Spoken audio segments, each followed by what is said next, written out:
Bismillahirrahmanirrahim. Assalamualaikum warahmatullahi wabarakatuh.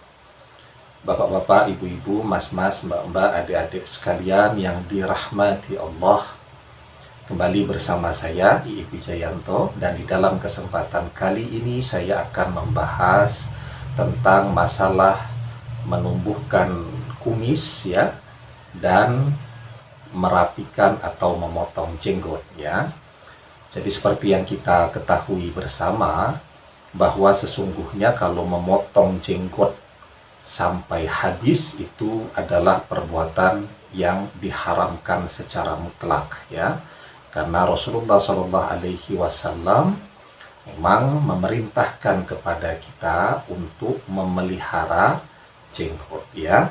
Nah, tetapi saya perhatikan banyak juga di antara kita ini justru apa yang diperintahkan oleh Rasulullah, memelihara jenggot, menumbuhkan jenggot itu tidak dilakukan, sementara yang diharamkan oleh Nabi, yakni menumbuh kumis ya, atau memelihara kumis, itu justru dikerjakan atau dilakukan ya.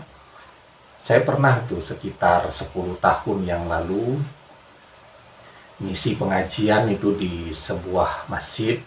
Ternyata pembicaranya ada 2 orang ya. Begitu saya selesai, pembicara yang satu naik, saya kan nggak terlalu ngematke itu. Saya perhatikan kok memelihara kumisnya tebal dan indah sekali. Jadi kan kumis itu kelihatan ya.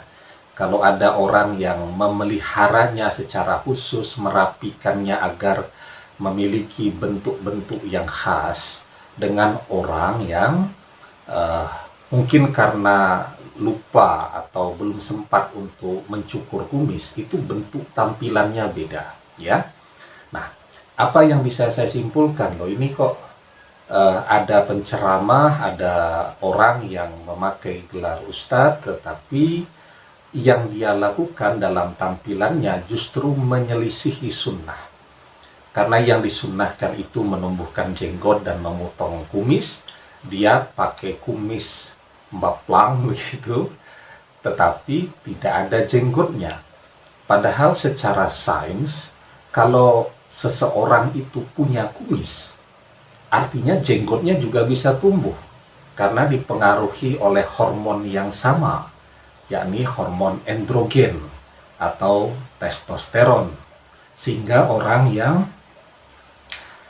bisa tumbuh kumisnya itu juga secara sains bisa tumbuh jenggotnya ya. Lah ini kenapa kemudian ada kumisnya tetapi tidak ada jenggotnya ya.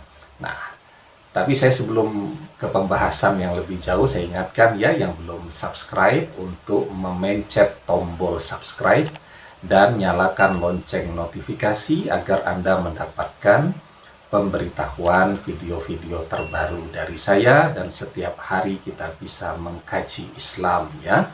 Semoga yang subscribe sehat selalu, panjang umur, mudah rezeki, mudah jodohnya, amin ya Allah. Dan yang menyempatkan diri untuk melihat video ini, semoga menjadi ibadah juga ya, menjadi amal saleh, dan semoga kuota internetnya digantikan Allah dengan yang lebih banyak lagi ya. Nah, saya lanjutkan ya. Jadi memang Rasulullah SAW memerintahkan kepada kita untuk membiarkan atau menumbuhkan jenggot dan memotong kumis ya. Di dalam sebuah hadis dijelaskan annahu amaro bi ikhfa'is sawaribi wa ikhfa'il lihyati ya. Beliau Rasulullah SAW memerintahkan memotong kumis, membersihkan kumis ya, dan kemudian membiarkan jenggotnya. Artinya apa? Artinya bagi seorang muslim, pakai kumis itu adalah perbuatan yang diharamkan ya, sementara menumbuhkan jenggot itu adalah perbuatan yang termasuk perbuatan yang diperintahkan oleh Rasulullah. Tujuannya apa? tujuannya untuk membedakan antara seorang muslim dan orang-orang musyrikin. Ya. Nah, di dalam sebuah hadis Rasulullah Shallallahu Alaihi Wasallam bersabda, "Juzu sawariba wa arkhulliha khaliful majusa." Potonglah atau cukurlah kumis dan biarkan jenggot, dan selisihilah orang-orang Majusi. Ya. Jadi kalau dalam bab kumis itu tidak ada khilafiyah di antara para ulama.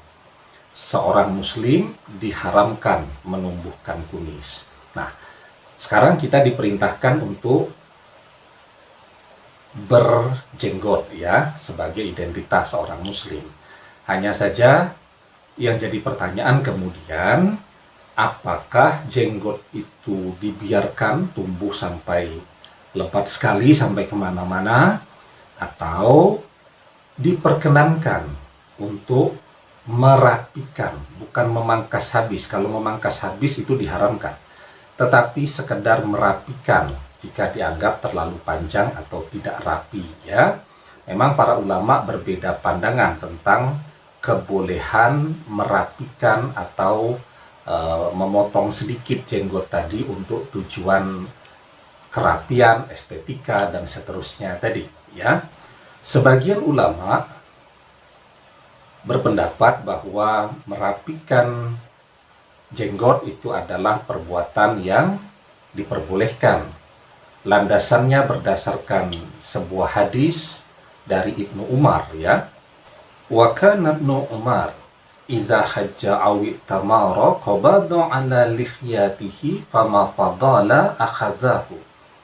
Ibnu Umar biasa ketika berhaji atau melaksanakan umroh, beliau menggenggam jenggotnya, dan selebihnya dari genggaman tadi beliau potong. Ya, jadi berdasarkan hadis ini, sebagian di antara para ulama memperbolehkan merapikan jenggot. Ya, nah salah satu ulama yang berpendapat demikian, ya, jadi merapikan jenggot itu diperbolehkan adalah Imam Ibnu Hajar Al-Haytami di dalam kitab Tuhfatul Muhtaj fi Syarhil Minhaj. Jadi beliau, Imam Ibnu Hajar Al-Haytami, mengatakan bahwa merapikan jenggot itu adalah perbuatan yang makruh. Dalam hal ini adalah makruh tanzih. Ya. Nah, makruh tanzih itu apa? Kalau kita lihat di dalam kitab Jam'ul Jawami, Imam Asy-Syubki mengatakan bahwa makruh tanzih itu adalah makruh yang condong ke diperbolehkan atau mubah. Sehingga bisa kita simpulkan bahwa yang pertama, menumbuhkan kumis itu adalah perbuatan yang diharamkan. Ya, jadi tidak boleh ada kumis, harus bersih. Kemudian yang kedua, menumbuhkan jenggot itu adalah sunnah. Yang ketiga, merapikan jenggot berdasarkan pandangan dari Imam Ibnu Hajar Al-Haytami, merapikan jenggot adalah makruh tanzih atau diperbolehkan. Demikian, semoga bermanfaat. Wallahu a'lam bishawab, billahi taufik wal hidayah. Assalamualaikum warahmatullahi wabarakatuh.